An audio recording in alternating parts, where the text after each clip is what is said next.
టెక్నాలజీపై ఆధారపడ్డాన్ని తగ్గించేందుకు చైనా ప్రణాళికలు సిద్ధం చేస్తోంది. Cyber space administration of China recent గా తమ దేశంలోని టెక్ కంపెనీలకు కీలక ఆదేశాలు జారీ చేసింది. బైడాన్స్, అలీబాబా వంటి ప్రధాన టెక్ సంస్థలు ఎన్విడియా ఏఐ చిప్లను కొనుగోలు చేయడం ఆపాలని, ఇప్పటికే ఉన్న ఆర్డర్స్ ని రద్దు చేయాలని ఆదేశించింది. గతంలో ఎన్విడియా చిప్లను చైనాకు ఎగుమతి చేయకూడదంటూ అమెరికా ఆంక్షలు విధించింది. దీంతో Nvidia RTX Pro 6000D chip ను చైనా మార్కెట్ కోసం ప్రత్యేకంగా తయారు చేసింది. అమెరికా ఆంక్షలకు ప్రతీకారంగా చైనా ఈ కొత్త చిప్ ఆర్డర్స్ ని రద్దు చేయాలని ఆదేశాలు జారీ చేసింది. ఇప్పటికే అమెరికా చైనా మధ్య ట్రేడ్ వార్ కొనసాగుతున్న నేపథ్యంలో టెక్నాలజీ వార్ ఎలాంటి పరిస్థితులకు దారితీస్తుంది? ఇరు దేశాల మధ్య గొడవల్లో టెక్ కంపెనీలు నష్టపోతున్నాయా? Let's watch the story.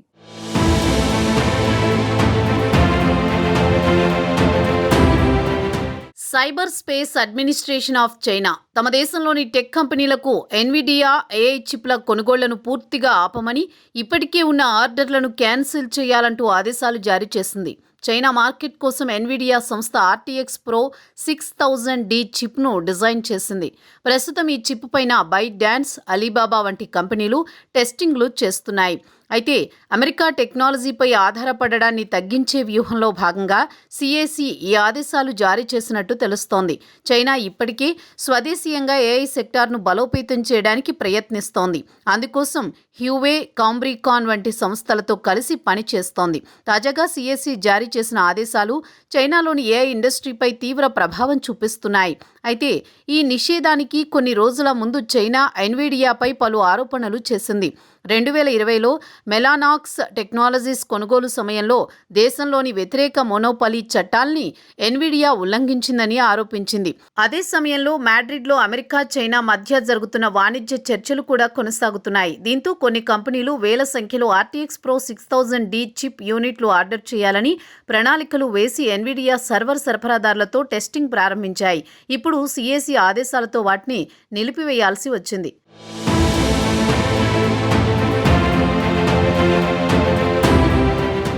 America ఎగుమతి పరిమితులకు అనుగుణంగా ఎన్విడియా తయారు చేసిన ఈ చిప్ చైనాలో పెద్ద ఎత్తున విక్రయించగలిగే చివరి ఉత్పత్తులలో ఒకటిగా భావించారు. అయితే అమెరికా 2022 నుంచి చైనాకు అడ్వాన్స్డ్ ఏఐ చిప్ల ఎగుమతులపై ఆంక్షలు విధించింది. ఎన్విడియా H100 చిప్లు చైనాకు ఎగుమతి చేయకూడదని A100, H800 వంటి చిప్లపై కూడా ఆంక్షలు విధించాయి. దీంతో చైనా మార్కెట్ కోసం Nvidia H20, RTX Pro 6000D చిప్లను డిజైన్ చేసింది. కానీ CAC ఇప్పుడు ఇవి కూడా ఆపమని ఆదేశించింది. ఈ చర్య చైనా టెక్ కంపెనీలైన అలీబాబా, బైడాన్స్ వంటి సంస్థలపై ప్రభావం చూపిస్తోంది. ఈ చిప్లను ఓవైపు టెస్ట్ చేస్తూనే భారీ స్థాయిలో ఎన్విడియాకు ఆర్డర్లు ఇచ్చారు. ఇక చైనా జారీ చేసిన ఆదేశాలు ఆ దేశ ఏఐ డెవలప్మెంట్ను ఆలస్యం చేస్తాయని, డొమెస్టిక్ చిప్లపై ఆధారపడడాన్ని పెంచుతాయని నిపుణులు చెబుతున్నారు. 2024లో ఎన్విడియాకు చైనా మార్కెట్లో $17 బిలియన్ సేల్స్ జరిగింది. చైనా తాజా ఆదేశాలతో ఎన్విడియా స్టాక్ షేర్లు 1% తగ్గాయి.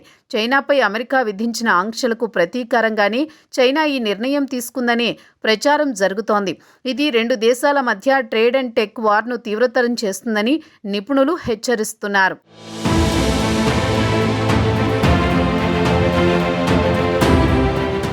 ఎన్విడియా చిప్ల ఆర్డర్లను CAC రద్దు చేయమని చెప్పడంతో స్వదేశీ కంపెనీలకు ఊతం లభిస్తుంది. అంతేకాక చైనాకు స్థానిక చిప్ సామర్థ్యాలపై నమ్మకం పెరిగిందని స్పష్టమవుతోంది. ఇక చైనా సైబర్ నియంత్రణ సంస్థలు హ్యువాయ్, కాంబ్రీకాన్ వంటి స్థానిక చిప్ తయారీ సంస్థలతో పాటు అలీబాబా, బైదు వంటి టెక్ దిగ్గజాలతో సమావేశం నిర్వహించాయి. ఎన్విడియా చైనా చిప్లతో పోలిస్తే వారి ఉత్పత్తులు ఎలా ఉన్నాయో నివేదిక ఇవ్వాలని కోరాయి. ఈ ఆదేశాలతో కాంబ్రీకాన్ టెక్నాలజీస్కు లాభం చేకూరనుంది. 2025 మొదటి క్వార్టర్లో $1.03 బిలియన్ లాభం నమోదు చేసింది. గత సంవత్సరం ఇదే సమయంలో $533 మిలియన్ నష్టం చవిచూసింది. కంపెనీ ఆదాయం దాదాపు 44 రెట్లు పెరిగి $2.9 బిలియన్ కు చేరింది. స్థానిక సంస్థలు దేశీయ చిప్లను విస్తృతంగా స్వీకరించడం దీనికి ప్రధాన కారణంగా తెలుస్తోంది. ఇక ఎన్విడియాకు చైనా మార్కెట్లో యాక్సెస్ తగ్గిపోవడంతో చైనా చిప్ తయారీదారులు వచ్చే ఏడాదిలో దేశీయ ఏఐ ప్రాసెసర్ ఉత్పత్తిని 3 రెట్లు పెంచాలని భావిస్తున్నారు. ఇక ఈ నిర్ణయంతో చైనాలో ఉపాధి కూడా పెరిగే అవకాశం ఉందని నిపుణులు చెబుతున్నారు.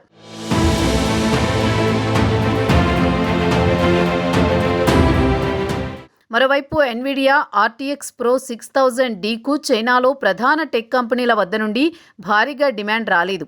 అధిక ధర, అంతేకాకుండా ఆ చిప్ల సామర్థ్యం తక్కువగా ఉందని భావించి కొన్ని కంపెనీలు ఆర్డర్లు పెట్టలేదు.